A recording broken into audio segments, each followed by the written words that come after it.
أعوذ بالله من الشيطان الرجيم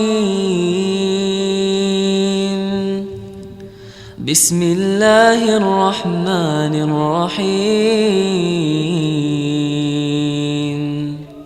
بسم الله الرحمن الرحيم إن الحمد لله نحمده ونستعينه ونستغفره ونعوذ بالله من شرور أنفسنا من سيئات أعمالنا من يهده الله فلا مضل له ومن يضلل فلا هادي له وأشهد أن لا إله إلا الله وحده لا شريك له وأشهد أن محمدا عبده ورسوله أما بعد فإن أصدق الحديث كتاب الله وخير الحدي حدي محمد صلى الله عليه وآله وسلم وشر الأمور محدثاتها وكل محدثة بدعة وكل بدعة ضلالة وكل ضلالة في النار رب اشرح لي صدري ويسر لي أمري واحلل عقدة من لساني يفقه قولي.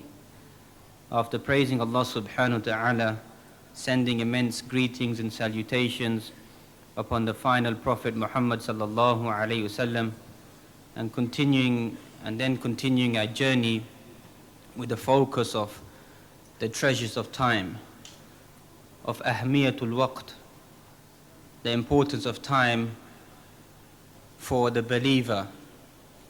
And even before we look at the importance of time for the believer, the importance of time has been documented inside the Quran, that Allah subhanahu wa ta'ala uses various words, time spans and zones and creation in reference and takes an oath by them, whether it be wal fajr, by the dawn, wal layl, wal shams, wal duha, wal qamar.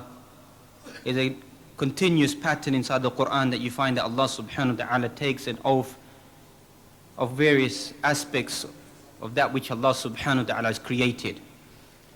And in works of aqa'id that we know that the taking of oath by Allah subhanahu wa ta'ala shows the importance, and is something which is allowed by Allah subhanahu wa ta'ala, فَهُوَ الْخَالِقُ, because Allah subhanahu wa ta'ala is the creator and has every right to take an oath by whatever He has created subhanahu wa ta'ala. Amma al-insan, the human being, can only take an oath by the name of Allah subhanahu wa ta'ala, and whoever takes an oath by other than the name of Allah subhanahu wa ta'ala has committed a form of disbelief. And then comes the most pinnacle point of time in the 103rd chapter of the Quran, whereby Allah subhanahu wa ta'ala takes an oath, wal asr, by time. Whether we take that linguistically as the late afternoon or the late afternoon prayer, shows the importance of time once again. And thus, if you look at the tafsir of such a surah, that you find whoever misses Salatul Asr is as if that individual has lost the whole of their property and their children and their family, etc., paraphrasing the hadith. And ulama of hadith highlight the reason for this, because an individual is so engrossed in that time that it could overcome them. And thus you find amongst the way of the hypocrites is to delay Salatul Asr and to perform it at the final stage, and even then just to make 4 quick pecks on the ground and complete their prayer. But this surah, the 103rd chapter that you find, highlighting the importance of time, as Imam Shafi'i mentioned, or that which has been attributed to him, rahmatullahi alayh, if Allah subhanahu wa ta'ala only sent down this surah, it would be sufficient. That would be sufficient guidance for the whole of this Muslim ummah to understand the teaching of this surah, that by time, indeed, man is in a great state of loss, except for those individuals who believe and carry out righteous actions and encourage one another towards the truth and encourage one another towards patience. So there is great success, as some ulama have highlighted. This is the surah of salvation based upon the usage of time. And even you find the word time in a hadith, لا تسبوا الدهر فأنا الدهر. Don't curse or revile time, because I am time. And here, what does it mean in this hadith whereby Allah subhanahu wa ta'ala attributes time to himself, فَأَنَا الدَّهَرُ, that I am time? Is it now permissible to give Allah subhanahu wa ta'ala the name of ad-dahr, as some individuals have highlighted, to include this amongst the names and attributes which have been revealed to us? And the correct understanding in the ulama Ahlul Sunnah is that here the meaning of ana dahr, that I am time, is though I am the one who's created time. I am the one who's placed the sun, the moon, the stars, the alternation, the night and day. Not that this is the name of Allah subhanahu wa ta'ala, ad-dahr becomes the name of Allah subhanahu wa ta'ala, is an incorrect belief and attribute to Allah subhanahu wa ta'ala. And then there are those individuals who don't understand the perception of time, and thus they talk about it's only the passing of time. وَقَالُوا مَا هِيَ إِلَّا حَيَاتُنَا الدُّنْيَا نَمُوتُ وَنَحْيَا وَمَا يُهْلِكُنَا إِلَّا الدَّهَرُ. They say it's only the life and death, and the only thing that destroys us is the coming of time. So they don't even recognize that Allah subhanahu wa ta'ala is the one that's going to destroy them. هُوَ الَّذِي خَلَقَ الْمَوْتَ وَالْحَيَاةَ لِيَبْلُوَكُمْ أَيُّكُمْ أَحْسَنُ عَمَلًا. Allah subhanahu wa ta'ala is the one who created death first and then life. And various explanations have been given by the ulama. First explanation that comes to mind is that indeed you're going to die. That's a fact. Or previously you was dead, there was no life, and then Allah subhanahu wa ta'ala brought you into a state of life. But that which concerns us, these individuals don't want to believe that Allah subhanahu wa ta'ala is going to destroy them or lift them up from this dunya. They say it's only a passing of time. And ulama have documented these individuals as dahriyun, people who believe in time and don't believe that Allah subhanahu wa ta'ala will destroy them or resurrect them once again. زَعَمَ الَّذِينَ كَفَرُوا أَن لَن يُبْعَثُوا قُلْ بَلَى. It's the disbelievers who have that perception. They make that assumption that we're not going to be resurrected. قُلْ بَلَى, indeed you will be resurrected and be informed about the actions that you did whilst you're living upon this dunya.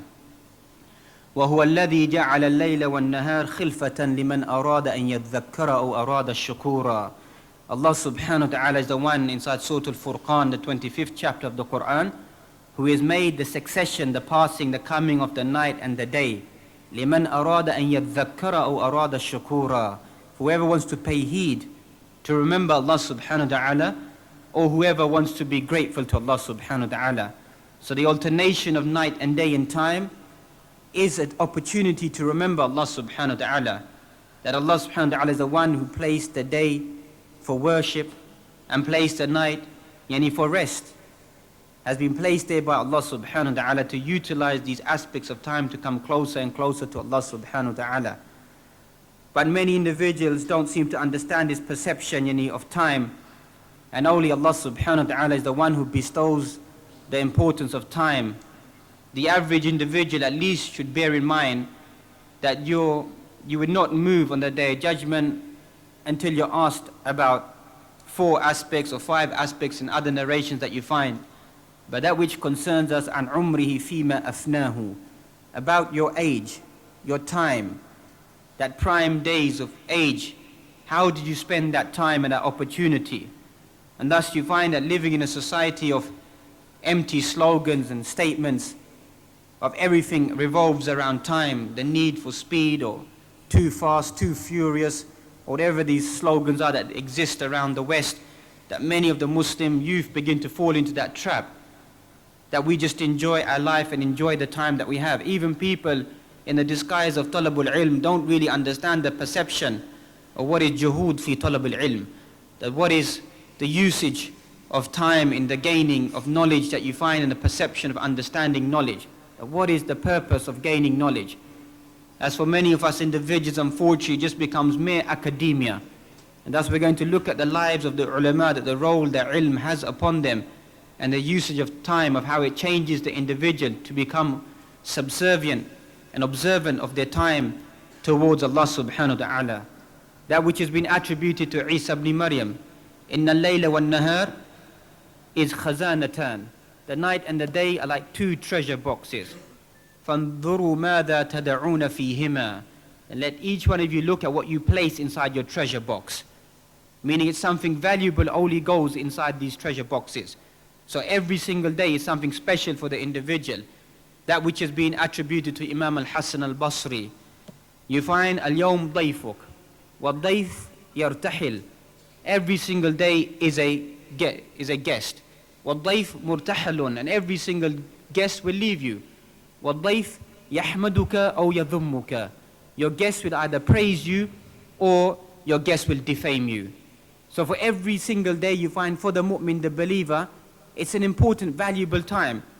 If you've lost that time, you've lost that opportunity, that could be something blameworthy upon you, something you could be asked about on the day of judgment. And likewise, if you gain something, then you find raha, you find tranquility and peace, but still find scope that maybe I can exert an even more effort in gaining some benefit during the day. Thus we find in the hadith, نِعْمَتَانِ مَغْبُونٌ فِيهِمَا كَثِيرٌ مِّنَ النَّاسِ. Two blessings that many people are unaware, are ghafil, are heedless about these two blessings. And these two blessings are as-sihhatu wal-faragh, is good health and spare time.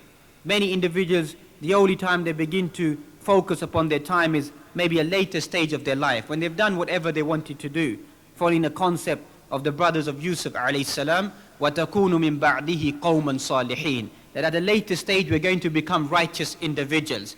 Then we'll return back to Allah subhanahu wa ta'ala, repent back to Allah subhanahu wa ta'ala. Or at the time of illness, the person then begins to think that now if Allah subhanahu wa ta'ala cures me, I'll come back, I begin to focus on my deen, in my devotion towards Allah subhanahu wa ta'ala. And that is something khair and good as long as a person is still living. And thus you find that people begin to look at focuses or focus upon techniques of management, of time management, that you find that many of the non-Muslims have written about. As Muslims, that we find that time management and focus and devotion is taken from the book of Allah subhanahu wa ta'ala and then extracted from the sunnah of the Prophet Muhammad sallallahu alaihi wasallam. We don't need to go through these other concepts of reading, maybe a tertiary reading or a fourth reading that you find, or just maybe some spare time to look at how they've talked about the concept of time and the importance of time. And there is some benefits that we can extract from their lessons, because as Muslims, many of us, we don't have a dream, we don't have a vision. We don't think about the importance of time. Most of us Muslims don't know what we're going to do after the next prayer or the next lecture, what's going to take place. We don't really have a vision. And it's about time that we begin to think about how we're going to change the things that we're living around, the environment that we're living in. Years have gone by that we've seen the same things are happening year after year, and same things are taking place. You know, just to share some information about our friends that we find, in case we're labeled as being intolerant towards them. Those of you may have read what is classified as a Zionist protocol that you find in the year 1898. They documented that in 50 years' time we'll create our own land. The strange thing is that Allah subhanahu wa ta'ala gave them respite, and in 1948 you find the creation of the state of Israel. Where are Muslims 50 years on? Where are they 50 years on? What is their commitment to the deen of Allah subhanahu wa ta'ala?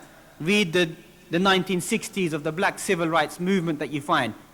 Martin Luther King on February the 21st, 1961 or 63, at this stage my memory doesn't serve me correctly, but in the 60s you find, he said, I have a dream. And that dream is being lived today by the black African people, American people in America today. Ya ikhwan, we don't have a dream anymore. We don't have a dream, we don't have a vision. We seem to question everything. That, is it possibly true that Islam will come back once again? Is it just a myth? Is it just a fable? Well, the fact is that you've already lost. If that's your feeling inside your heart right now, you've lost. There is no future for you. But if you have that feeling inside your heart, whilst I'm living or whilst I've left this dunya, there is no doubt, هو الذي أرسل رسوله بالهدى ودين الحق ليظهره على الدين كله ولو كره المشركون. That the messenger was sent sallallahu alaihi wasallam with the true guidance, with the truth, to prevail over all other ways of life. Whatever there may be, it will be a dominant deen. Let's not shy away from the fact. Islam has been placed there to conquer and to rule and to govern. That is the teachings of Islam. A person shouldn't walk away. A person should teach these individuals that the maqasid al-sharia, the preservation of Islamic law, is created there to preserve every single human being, friend or foe, Muslim or disbeliever, whoever it may be. It's placed there for your own preservation and the benefit of society. And thus we find that the techniques of management, returning back to the Quran. وَأَقِيمُوا الصَّلَاةِ. What is the meaning of establishing the prayer? What does it entail? What does it mean? It entails the preservation of time, of dukhul al-waqt, of the entrance of time, observing the time. One is vigilant. Man khana hayya ala salah, yakhunu hayya ala al-falah. Whoever is treacherous towards establishing the prayer will be treacherous towards establishing the victory that will be given to them. Thus you find that the pinnacle point of the mu'min, the believer, revolves around the prayer. That is the first thing the individual will be asked about on the day of judgment. If that is correct, then everything else will be correct for the individual after that. Inna salata kanat ala al-mu'minina kitaban mawquta. Prayer for the believer has been prescribed at set times. Preservation of the time. Likewise in the hadith that we find, they asked the Messenger sallallahu alaihi wasallam, ayyu amali ahabbu ila Allah subhanahu wa ta'ala. Which action is most beloved to Allah subhanahu wa ta'ala? Qala as-salatu ala waqtiha. Prayer upon its appointed time. So when individuals may enter upon the debate of masail al-fiqhiyya about the prayer, where one places their hand, or raful yadayn, or ta'min khalf al-imam, which has become some of the symbols of our da'wah. And there is some difference of opinion that exists there. But our message to these individuals who don't want to follow that hadith, Sallu kama ra'aytumuni usalli. Pray as you have seen me praying, sallallahu alayhi wasallam, in the hadith as narrated by Imam Bukhari. You don't want to accept these other beautification of the prayer as Imam Shafi'i mentioned. Then look at your hadhuka fi salatika. Look at your portion of your prayer.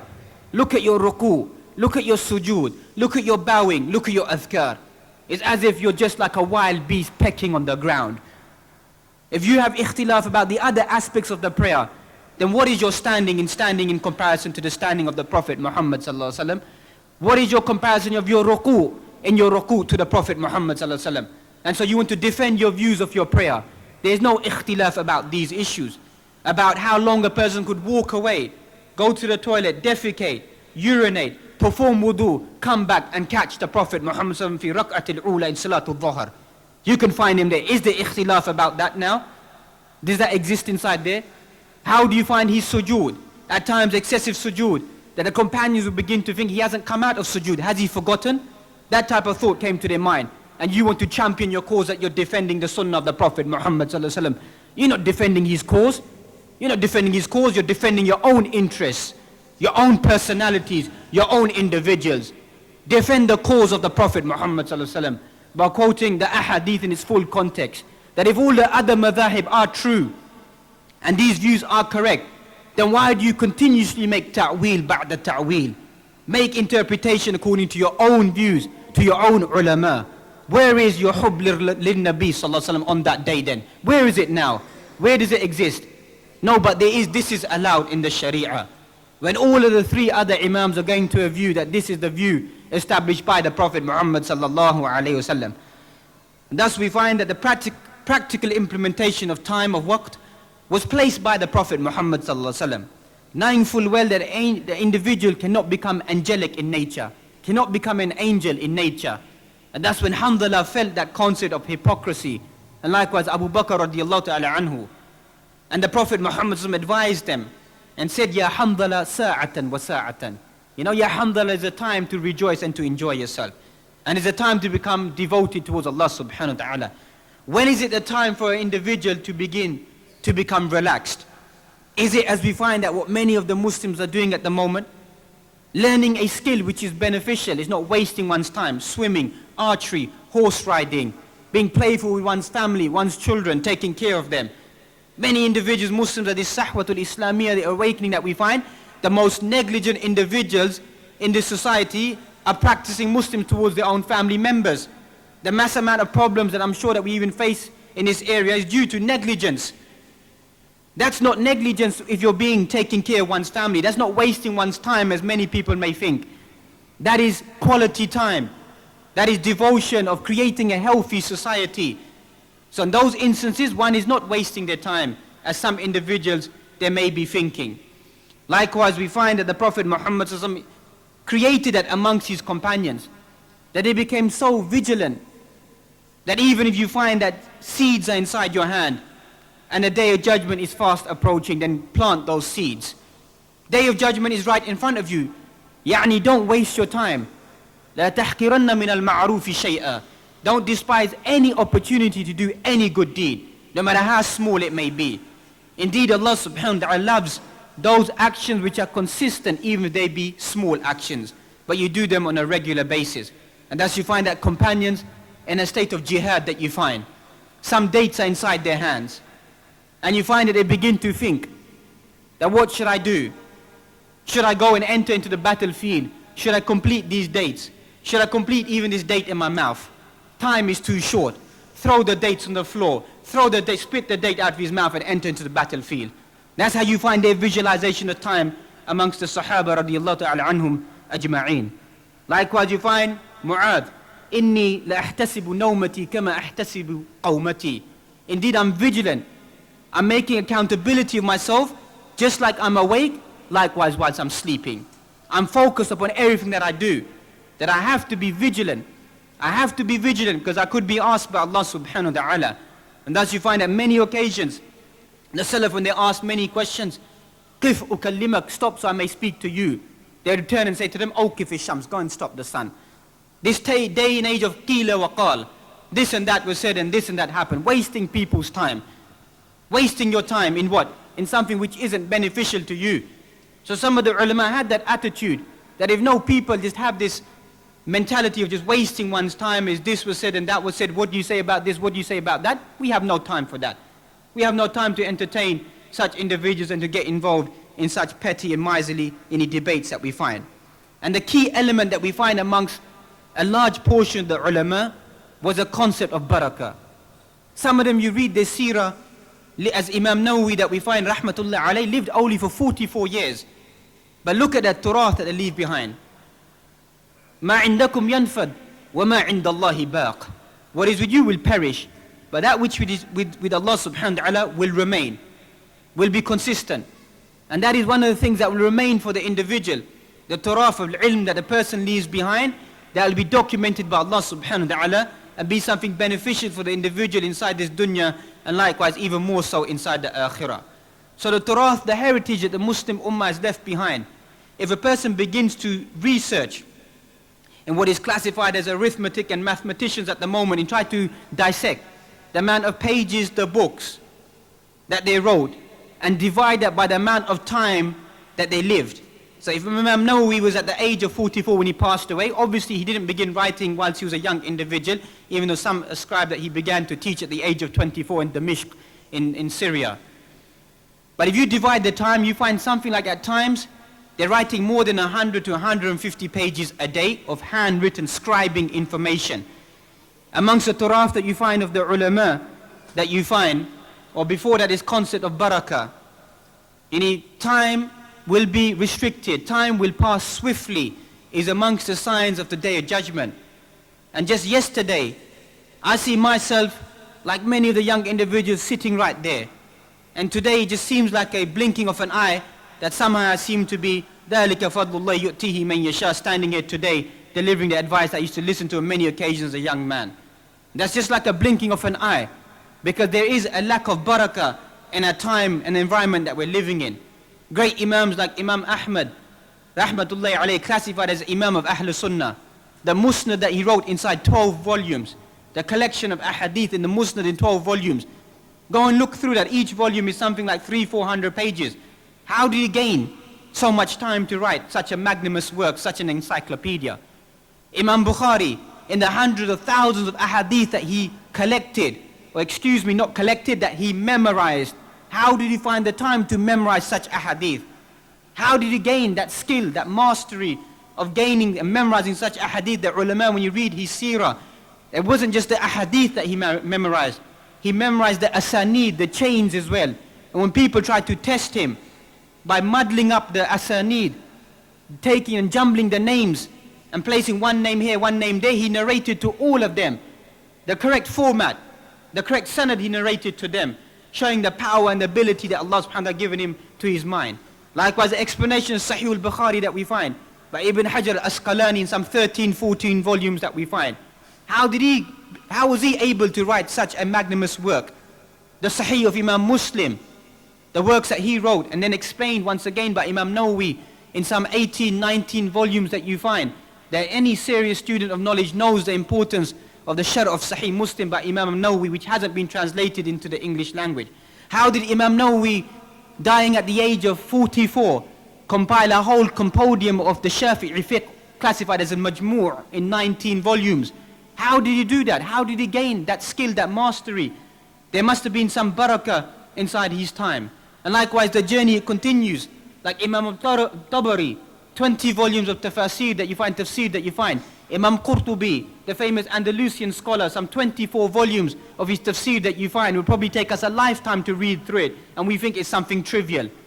Likewise, Imam Ibn Hazm al-Zahiri, even though there's some incorrect views attributed to him, which are true, but his Muhalla, his compendium once again that you find is 30 volumes. How did he find the time to write that? Imam Suyuti's tafsir, his al-Itqan fi ulum al-Quran, his Durr al-Manthur, all these works of tafsir and ulum al-Quran. How do you find the ability to write that? It's marvelous at times, that the skill and ability that they had. And the answer quite simply is the barakah that was given to them. And then we find Shaykh al-Islam Ibn Taymiyyah. How was he able to create and write such great magnanimous works? Go and just ponder and look at his Majmu' Fatawa. 37 volumes, just his Fatawa that you find. That's just his Fatawa that you find. And the rest of his works that you find which have been written. And the only time that you find that he became worried about his life is when everything was taken away from him whilst he was inside prison.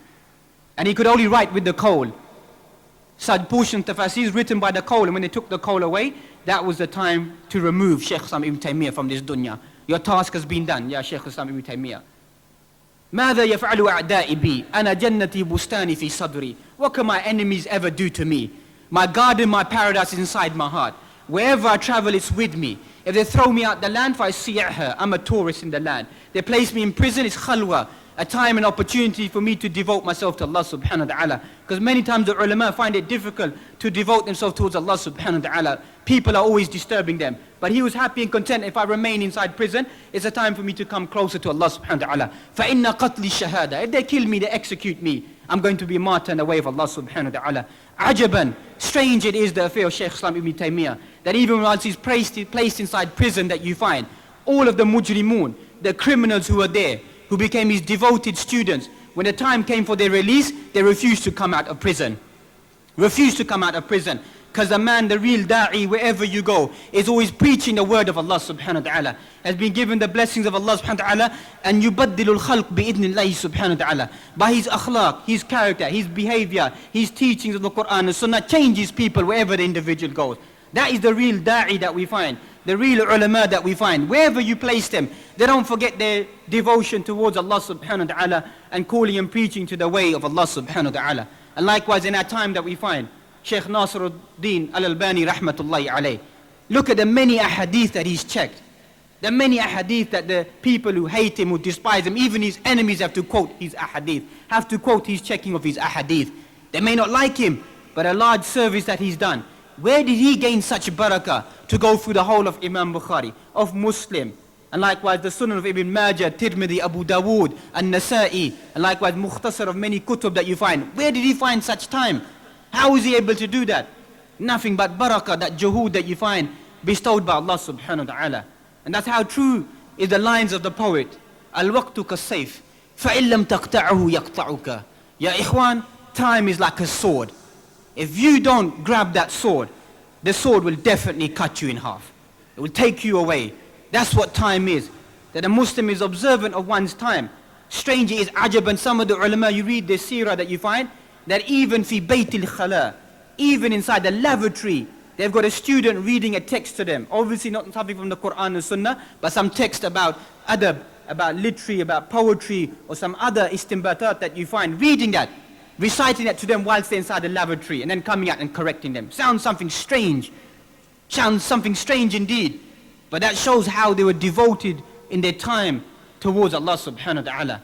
And thus you find that this map of this Muslim ummah will not be rectified until you find that the map is based upon two colors. In the olden days, maps were made of two colors. We studied the history of map designing and drawing of maps. A black ink and a red ink. Those are the same two inks that exist in Islam. The red ink is the blood of the shaheed. The black ink is the ink of the alim. And how blessed it would be that if the source of the red ink and the black ink is one, is the alim, who strives bil qalam and likewise bis sayf. Strives with the sword and strives with the pen as well.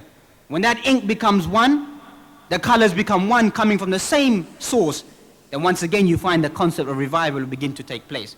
And that's quite frankly that we find the concept of jihad that we find, the struggle that you find in Islam that's been highlighted there. That and al-ilm go together. Because a loss of jihad means a loss of dignity. A loss of ilm means a loss of power. Because ilm, both of them come together. And that's if you study the final ayat inside Surah At-Tawbah that you find that it needs to be a group of people. طَائِفَةٌ لِيَتَفَقَّهُ فِي الدِّينِ. A group of people who remain behind, who study the knowledge whilst other people go out in excursions in the way of Allah subhanahu wa ta'ala. When they return back, to teach them and to warn them. And some ulama have taken the view based upon this verse that talabul ilm, the studying of knowledge, is more paramount, more important than striving in the way of Allah subhanahu wa ta'ala. Is a view that exists based upon this verse. So the ulama that we find, that what is their role and what is their task? Not to question them, because indeed we know that there will come a time that ilm will be lifted from this Muslim ummah. In the hadith as narrated by Anas radiyallahu ta'ala anhu, inna min ashrati sa'ati, from amongst the signs of the day of judgment or the signs of the hour, and yurfa' al-ilm, that knowledge will be lifted. How will knowledge be lifted? Will it be snatched from the chests of mankind? Bimawt al-ulama, via the death of the ulama. And you can see that time and time again. Every year, few individuals are lifted by Allah subhanahu wa ta'ala. And then you find, you find ignorance will be established. And then these individuals, in the disguise of being ulama, they will give false verdicts, false rulings. They will be misguided and misguide other individuals. We're not here to claim that we're ulama. All we're here is just translating some basic works. We're not here to give you a fatwa, give you any rulings and regulations. There are ulama that are there, that's their task and their role. And we're not questioning that role. And we're not trying to pretend to take that role. But there are other individuals who are misguiding individuals, who are pretending to be ulama, who are pretending to be individuals who can give verdicts and rulings upon people. And these people are only misguiding themselves and misguiding other individuals, and it could be a severe chastisement awaiting such individuals that we find. Also we find the concept of nifaq, the concept of hypocrisy. What is the meaning of a real alim that you find? People are always looking at symbols and slogans.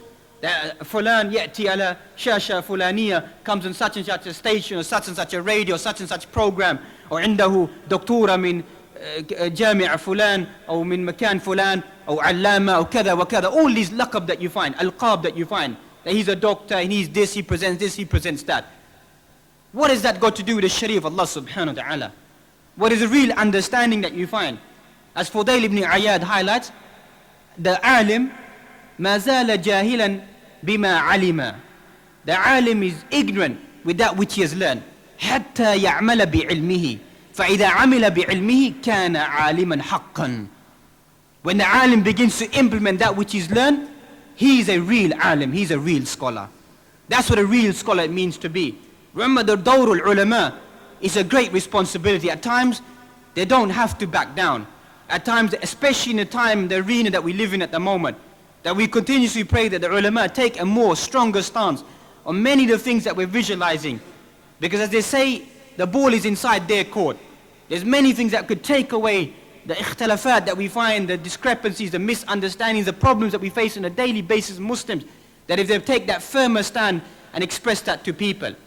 And that's what we find in the Quran, in the beginning of the Quran, أَتَأْمُرُونَ النَّاسَ بِالْبِرِّ وَتَنْسَوْنَ أَنفُسَكُمْ وَأَنْتُمْ تَتْلُونَ الْكِتَابَ أَفَلَا تَعْقِلُونَ.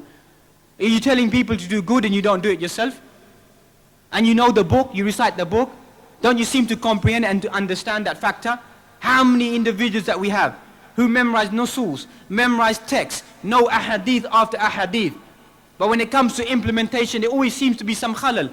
But if this and this and that, this hadith doesn't mean that, it doesn't mean this doesn't apply here, we're living in the West, we're living in this environment, all of it is just washed away. Or we find a fear of this regime or that person or this authority or that individual, all washed away. فَمَا هُوَ فَائِدَةُ الْعِلْمِ يَا أَيُّهَا الَّذِينَ آمَنُوا لِمَ تَقُولُونَ مَا لَا تَفْعَلُونَ كَبُرَ مَقْتًا عِنْدَ اللَّهِ أَن تَقُولُوا مَا لَا تَفْعَلُونَ. Severe warnings, oh you believe. Why do you say things that you don't do yourself? And the level of hypocrisy at times has reached such a level, it's unbelievable, it's unbearable at times. That is this the type of environment that we're living in? No one has the courage anymore. No ulama has the ability to come and speak and to highlight the truth and to shed light on those affairs that concern us. And thus we find al-ulama warathatul anbiya. They are inheritors of the prophets. The anbiya don't leave behind dinar wala dirham. They leave behind ilm. فَمَنْ أَخَذَ بِهِ أَخَذَ حَظًّا وَافِرًا. Whoever takes from that ilm, that knowledge, has taken a large portion of property of wealth. That's the real wealth that a scholar that takes behind in a preservation of time and a devotion towards the book of Allah subhanahu wa ta'ala. They're not classified as the average individual. قُلْ هَلْ يَسْتَوِي الَّذِينَ يَعْلَمُونَ وَالَّذِينَ لَا يَعْلَمُونَ. Say, are those people who know and those people who don't know, are they exactly the same? They're not exactly the same in front of Allah subhanahu wa ta'ala. Allah subhanahu wa ta'ala has excelled these individuals. يَرْفَعِ اللَّهُ الَّذِينَ آمَنُوا مِنْكُمْ وَالَّذِينَ أُوتُوا الْعِلْمِ دَرَجَاتٍ. Allah subhanahu wa ta'ala excels those individuals who believe, who have iman, and those individuals who have ilm, darajat, excels them in ranks, gives them position, gives them authority. Thus you find min thamaratul ilm, as ulama have mentioned, from the fruits of knowledge, is that a person's rank in the dunya, even though the alim doesn't seek that, their respect is lifted up inside this dunya, and even more so inside the akhirah. In a hadith that we find fadlul alim ala al-abid, the virtue of the scholar over a common worshipper, is like the virtue kafadli ala adnakum. Is like the virtue of the Prophet Muhammad over the best of the companions. There's always going to be a big difference.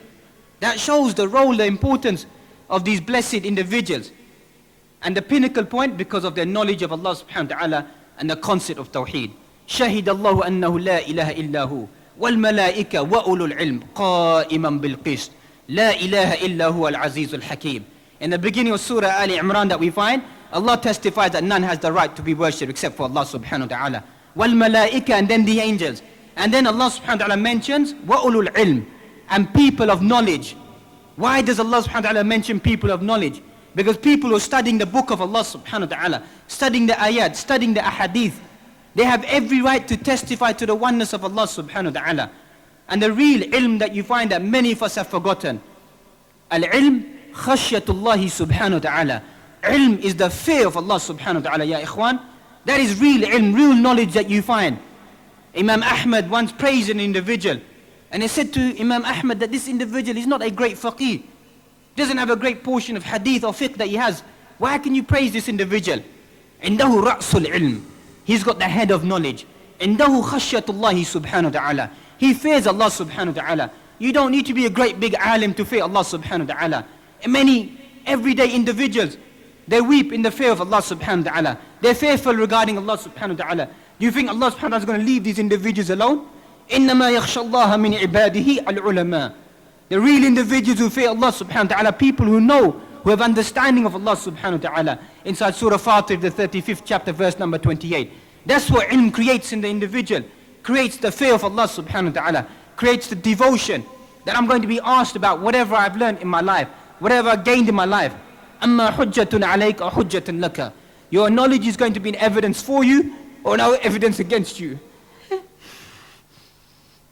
And for many of us, our knowledge will be evidence against us. إِلَّا مَنْ رَحِمَ رَبِّي. Except for whoever Allah subhanahu wa ta'ala places His mercy upon. That our knowledge will come as an evidence against us on the day of judgment. Many of us will come on the day of judgment on the hadith, وَالْعِلْمُ عِنْدَ اللَّهِ subhanahu wa ta'ala, with our intestines thrown out. And people will say, are you not so and so? You used to order us the good and forbid us from the evil. Indeed, I used to order you the good, but I never done that good myself in my life. I should forbid you from the evil, but I carried out that evil myself. That is how some of us, may Allah subhanahu wa ta'ala protect us, be exposed on that day in front of everyone. Telling people to do something and don't do it yourself. Thus you find that every single Muslim needs to go back and question himself. في طلب العلم ما هو قصدك? In the search of knowledge, what is your intent? The individual who learns knowledge, ليباهي به السفهاء, to argue with the ignorant, foolish individuals, to challenge the ulama, or that people may turn their faces to them. فَالنَّارُ وَالنَّارُ, fire, the fire for that individual who gains that purpose. Another hadith that you find that person will not smell the fragrance of paradise. What does our intent become in the learning of knowledge? Is it to better ourselves, to better our community, to better our families, to better the people around us? Or is it just a clashing of throwing of evidence amongst ourselves? That's not the real concept of time and the focus of knowledge that a Muslim should have inside their life. Their life becomes nothing but a life of rebuttals. Yes, there is a time of rebuttals the Muslim needs to give, but not the whole of your efforts are exerted in just giving a rebuttal of every single individual that you meet on a daily basis. And so this focus of taqwa that you find, has been documented inside the Quran, الَّذِينَ يُبَلِّغُونَ رِسَالَاتِ اللَّهِ وَيَخْشَوْنَهُ وَلَا يَخْشَوْنَ أَحَدًا. Those who convey the message of Allah subhanahu wa ta'ala and fear no one except for Allah subhanahu wa ta'ala. وَكَفَى بِاللَّهِ حَسِيبًا. And Allah subhanahu wa ta'ala is sufficient for accountability and a witness to that. وَاتَّقُوا اللَّهَ وَيُعَلِّمُكُمُ اللَّهِ. Fear Allah subhanahu wa ta'ala and Allah subhanahu wa ta'ala will teach you. So that becomes اقتران العلم بالعمل. That many of the ulama you find in the seerah, that how did Imam Bukhari perform wudu and read 2 units of prayer every time he wrote down a hadith? And remember, he collected hundreds of thousands of ahadith. How was he able to do such actions? اقتران العلم بالعمل. To spend time, focus, some devotion towards implementing what you've learned upon your own self, upon your family members and the people that are close to you. And the only reason a person, the alim, comes and teaches, because this is zakah. This is the zakah of his ilm. If not, the person will be questioned upon that. And thus we find the concept of kitmanul ilm. The focus of concealing any of knowledge. A person should not conceal knowledge except for wisdom or some benefit that you find that will serve the public interest.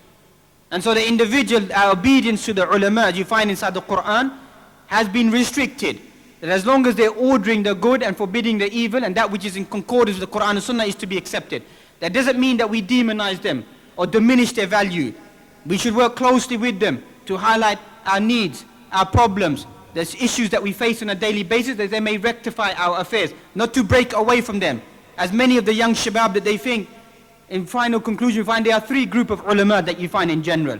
And I want to touch upon this because many young individuals fall into this trap. Yes, there are ulama who are classified as ulama al-dawla, ulama of the government, scholars for dollars, as some young people want to use those words. There are such ulama that exist out there. Let's not shy away from the fact, because the Prophet Muhammad highlighted there will be such individuals. Then you find a second group of ulama, which is a large portion of the ulama that exists today. Ulama, out of their wisdom, they remain silent for some of their affairs because they want to strengthen the Muslim ummah, strengthen its belief, strengthen its devotion, strengthen its conviction, strengthen the journey. And thus they feel that if they say something, it could cause more harm. Thus they take the concept of the lesser of the 2 evils, that what really concerns the people at this stage. And that's a large portion of ulama of Ahl Sunnah at this stage. And then you find a third group of ulama who will always excel and break the norm. And that happened previously. People boast about Imam Ahmad being Imam of Ahl Sunnah. What made him become Imam of Ahl Sunnah? He was the only alim amongst the Hanabila who stood up on that day. The only alim. Many great ulama of the Hanabila, they all backed down upon the mihna of Khalqul Quran. But Imam Ahmad, he stood on that day. Society can be changed by one individual, by one alim. Likewise, Shaykh Islam Ibn Taymiyyah, his stances that he took changed a large portion of society. And even before that, Abu Bakr radiallahu ta'ala anhu, the one stance that he took changed the whole perception of Muslim ummah. So there will be such individuals who take that stance, who decide to go all the way, whatever the problems may be, to highlight the truth for the benefit of the Muslim community. And our dua to Allah subhanahu wa ta'ala is always that creates certain individuals who will return back, who will highlight the truth to take away much of the cloudiness, many of the problems that we face on a daily basis, to highlight that this is what concerns us as Muslims on a daily basis. So with that in mind, we ask Allah subhanahu wa ta'ala to strengthen our devotion firstly towards Allah subhanahu wa ta'ala, our devotion secondly towards the sunnah of the Prophet Muhammad sallallahu alaihi wasallam, thirdly our devotion towards the blessed companions to follow their methodology, fourthly to follow the way of the pious predecessors, fifthly to follow the way of those scholars, those ulama, and those mistakes that we may find, which to us may look like mistakes, maybe ijtihadat, strivings and rulings that they've made in their life, and they are forgiven by Allah subhanahu wa ta'ala. Rather than to seek their faults is not what the intent of my discussion was today, that some people may try to pick up on that he's trying to diminish the value of the ulama. There is no diminishing of the value of the ulama. That the ulama, they tell us to do an action and it's according to the book of Allah subhanahu wa ta'ala, sunnah of the Prophet sallallahu alaihi wasallam, then we are there to obey and listen to them, because that obedience entails the obedience towards Allah subhanahu wa ta'ala. Anything correct I've said has been but the blessings of Allah subhanahu wa ta'ala. Anything incorrect has been from my own self and the wisdom of shaitan. وَأَقُولُ قَوْلِي هَذَا وَاسْتَغْفِرُ لِي وَلَكُمْ وَلِجَمِيعِ الْمُسْلِمِينَ فَاسْتَغْفِرُوهُ إِنَّهُ الْغَفُورُ الرَّحِيمُ سُبْحَانَكَ وَبِحَمْدِكَ أَشْهَدُ أَن لَا إِلَهَ إِلَّا أَنْتَ أَسْتَغْفِرُكَ وَأَتُوبُ إِلَيْكَ بارك الله فيكم. أعوذ بالله من الشيطان الرجيم. بسم الله الرحمن الرحيم.